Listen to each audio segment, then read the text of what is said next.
আসসালামু আলাইকুম বন্ধুরা, একটা কথা বলবার চাচ্ছি, দুঃখের বিষয়। এই যে আমার পাশে একটা দাঁড়ায় রয়েছে 17 বছরের দুঃখিনী, জেল জুলুম কোনোটাই বাদ নাই, এক নাম্বারে গেলাম। এই যে একটা পাশে একদম নিরীহ মানুষ, না পারছে কইতে, না পারে সইতে, নিরহলে ধৈর্য করছে।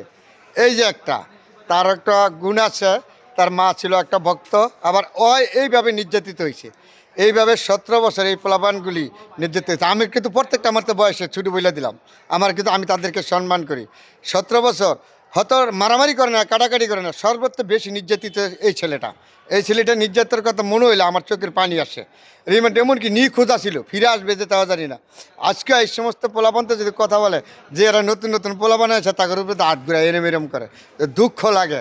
যারা কষ্ট করছে 17 বছর এই দলের জন্য, বিএনপির জন্য নির্যাতিত হয়েছে, অনেক কি গড়েও থাকতে পারছে না, এমন কি আছে রিমান্ডেও নিছে। এই ছেলেগুলি আজকে 17 বছর পরে রাস্তাঘাটে এখনও পাওয়া যায়, আগেও পাওয়া গেছে এখনো। আর নতুন নতুন আইয়া এদের উপরে মাথার এরম ঘুরা যা তামলে তাতাক কথা কইলা, মাটির দিকে টাকা নেয়, ওরা কোথেকে আসছে।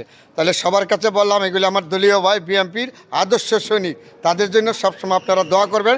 আজও আছে, সুদিনের সময় আছে, কুদিনের সময় আছে দলের জন্য। ওদের ভিতরে কিন্তু হিংসা, পিউন, অহংকার কিছু নাই। এটা হলো মাটির মানুষ।